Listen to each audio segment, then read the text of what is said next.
ওয়ালাইকুম, কেমন আছো? রিপ্লাই দিচ্ছ না যে, ব্যস্ত নাকি নাকি অন্য কারোর সাথে ব্যস্ত? ওয়ালাইকুম আসসালাম। হ্যাঁ বলেন। ব্যস্ত নাকি ফ্রি সেটা আপনাকে কেন বলতে হবে? আমি তো চিনি না আপনাকে। আমি ঘুরতে যাচ্ছিলাম, তো হঠাৎ দেখলাম তনু নামের একটা আইডি থেকে মেসেজ, তাই কিছুক্ষণের জন্য স্তব্ধ হয়ে গিয়েছিলাম। কেন? তনু এমন কে যার মেসেজ দেখে স্তব্ধ হয়ে গেছেন? সে আমার এক না পাওয়া ভালোবাসা ছিল, টাকার কাছে বিক্রি হয়ে গিয়েছিল। কি করার বলেন, টাকা ছিল না তো, তাই হারিয়ে ফেলছি ভালোবাসার মানুষটা। ভালোবাসার মানুষটাও না বড় বেঈমান ছিল, তেরে চলে গেল।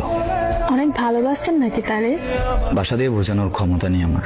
তবে যাই হোক, উনি এখন অনেক ভালো আছে, আর আমিও আমার মতো করে জীবন গুছিয়ে নিচ্ছি। আর আপনাকে না চিনে অনেক কিছুই বলে ফেললাম, মাফ করবেন।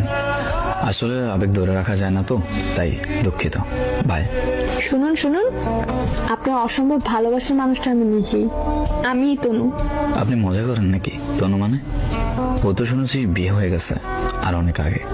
তাহলে সে কিভাবে সামনে চোখ ফাঁকি দিয়ে আমার সাথে মেসেজ করবে? আপনি মজা করতেছেন। আমি তনু আশিক। তুমি হঠাৎ? খুব মনে হচ্ছিল তোমার কথা।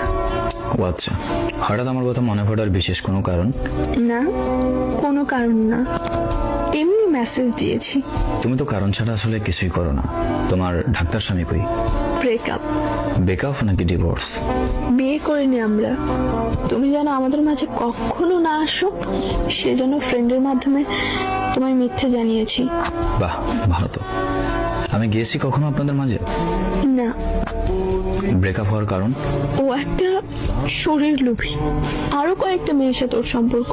রিলেশনে যাওয়ার পর থেকে শুধু খারাপ প্রস্তাব। আমি আর এসব নিতে না পেরে ওর সাথে ব্রেকআপ করে দিই। তারপর জানতে পারি ওর আরো কয়েকটা জিএফ আছে। হাসি ভাই কেন জানি ফেরেস্তা পাইছিলাম ভাবছিলাম, যার জন্য ফ্যামিলির সমস্যা দেখে চলে গেছে। তাহলে এখন আমার কাছে কি চাও? আমরা কি আগের মতো হতে পারি না? সরি, কি বলতেছেন? মাফ করে দেওয়া যায় না? আমার বাসার কাজের বহাবা? এটা বলতে পারলে। কেন বলতে পারবো না? গত 3 বছর আগেই আপনি নাটক দেখিয়ে চলে গেছেন।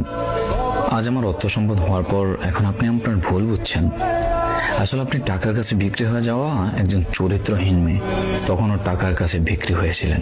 আপনি যাওয়ার পর আমি যে নেশা করবো, এই করবো, সে করবো, ব্যাপারটা এমন ছিল না। আমি কিছুই করিনি। আমি ব্রেকআপ হওয়ার 2-3 মাসের মাথায় অস্ট্রেলিয়া চলে যাই বড় ভাইয়ের কাছে। তারপর কঠোর পরিশ্রম করে বাড়ি গাড়ি বানিয়েছি। 7-8 ঘন্টা ঘুমের জায়গায় 14 ঘন্টা ডিউটি করে টাকা রোজগার করেছি। বলেছিলাম না, কঠোর হবে আমার জবাব। মনে করো 3 বছর আগের কথা, যখন ফেলে গিয়ে